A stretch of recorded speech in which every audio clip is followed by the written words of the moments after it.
switch gears just a little bit, go to state office and the state senate.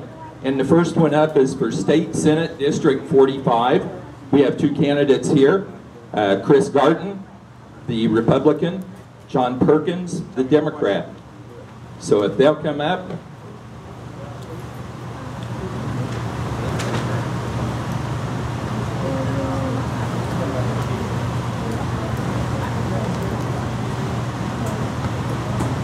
And John, we'll let you start out. We'll give you 6 minutes to introduce yourself, tell them why you're running and all that. Well, thanks to the Farm Bureau for having me. I'll start out by saying that I'm proud to say that I'm a 7th generation in Clark County. My 7th great grandfather, George Huckleberry, came to Memphis, Indiana in about 1760, fought in the Revolutionary War. I was real proud of that when I found that out a couple of years ago. I'm running because I believe if you want to change things, you have to be part of change. There are a lot of things I would like to change. Healthcare being one of them. And, you know, once upon a time, David Crockett said, make sure you're right and then go on ahead. So I'm going to say something that's probably not smart, and that is to mix politics and religion. My support for health care for all comes from the fact that, and I'm not a biblical scholar, but the way I read the Bible, I remember that Jesus had a friend, Lazarus, he raised from the dead. He cured the blind and let them see and helped the cripples to walk. Someone asked me, well, why are you for health care for all? I said, well, you know, I'm not a scholar on the Bible, but I do believe that Jesus Christ would have been in favor of health care for all individuals, no matter if they could pay or not pay.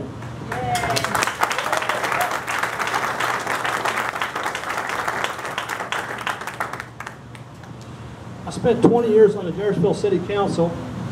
8 of them was pretty enjoyable with Ron Grooms in the back. We agreed about 90% of the time. And then after that, we'd go have a drink and have dinner. But anyway, I'm a retired school teacher, and I also had a family business that I retired from.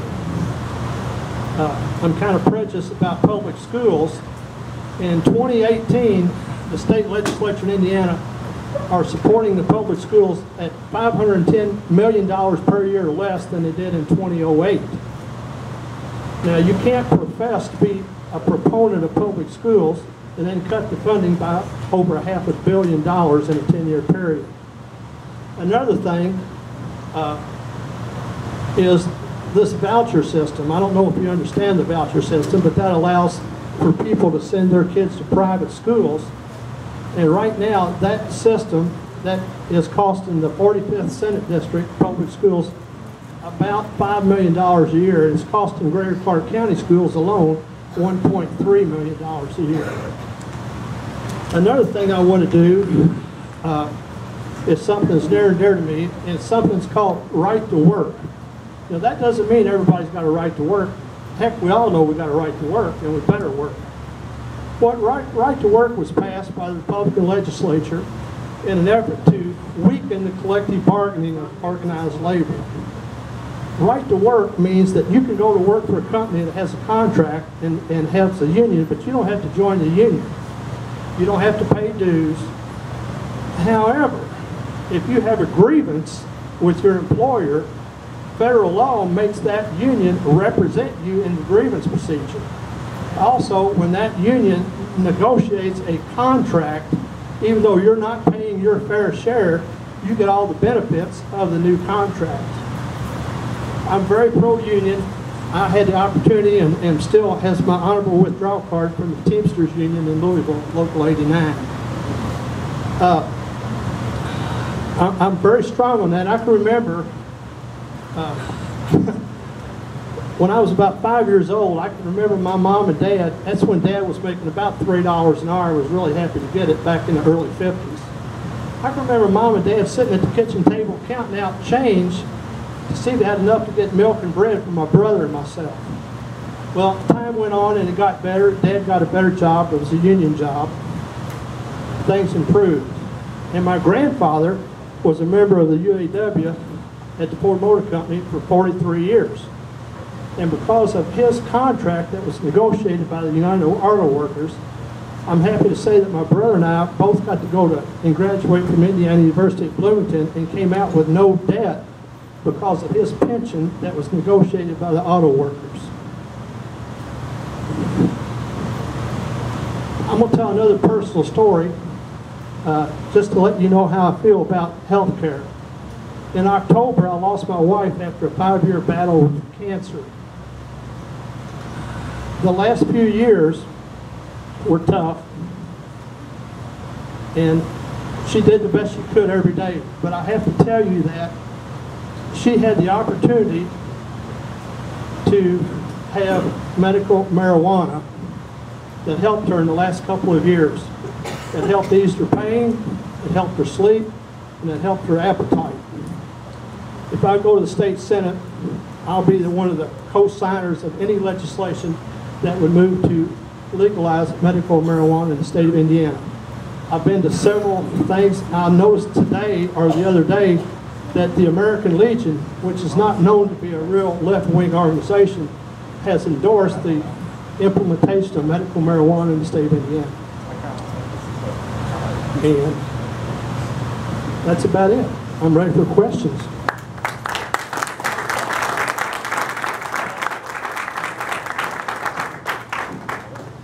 The other candidate that's with us tonight for this Senate seat, Senate 45, is Chris Garten. And Chris is the Republican candidate. There's also a Libertarian candidate, Charles Johnson. I don't think he's here. He didn't respond to our request. So, Chris, you're up.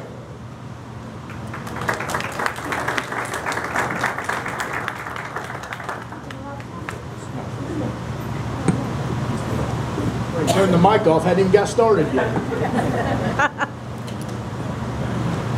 Well, hey, I want to start by just thanking Indiana Farm Bureau for hosting this event this evening. I've been an Indiana Farm Bureau member for a number of years, so as a member, I've always just appreciated the opportunity and the platform that they've given, not just their members, but candidates to interact with their members. So now that I'm on the other side of that as a candidate, I appreciate that even more. So I want to start by just thanking Dave and his team, so if you would give them a round of applause, please. Well, again, like David said, my name is Chris Garten, and I'm running for Indiana State Senate because I believe Southern Indiana Hoosiers need a strong voice representing them in Indianapolis every single day. Someone who's got a real track record and understands how to yield real results. I was a gunnery sergeant in the United States Marine Corps, having done 13 years and 2 combat tours in Iraq, and started a small business in my 1-car detached garage. I've had the opportunity to travel all over the United States and all over the world. And I've got this core belief about Hoosiers. And every time I travel and return home, this core belief that I have, and it doesn't matter what side of the aisle you're on, this core belief reigns true.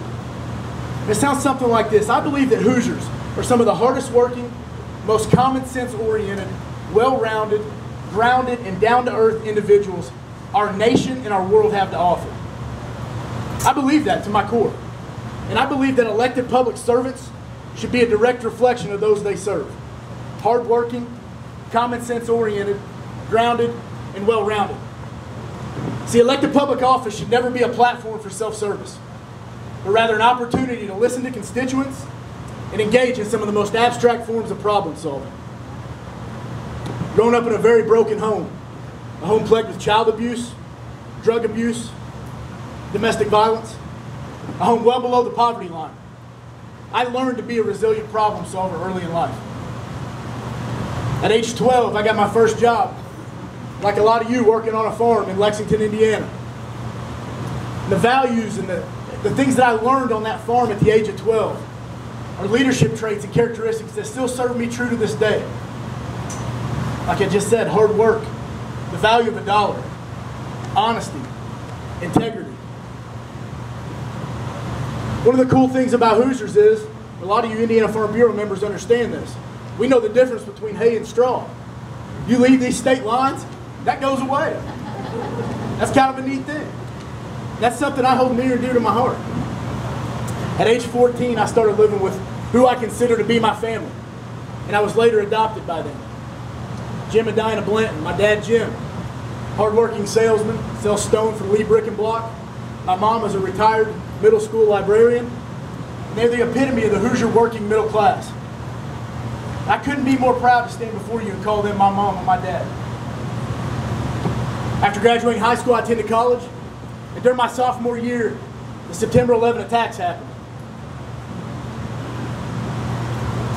And as I stand before you this evening, that shook me to my core.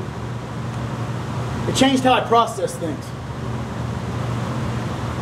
I can remember that history was being written that day. I didn't have kids. I didn't have extended family at the time, but I knew that I wanted kids, and I knew I wanted a big family one day. And I knew someday I was going to get asked the question, Daddy, Papa, what did you do when the terrorists came to America and attacked us on our soil?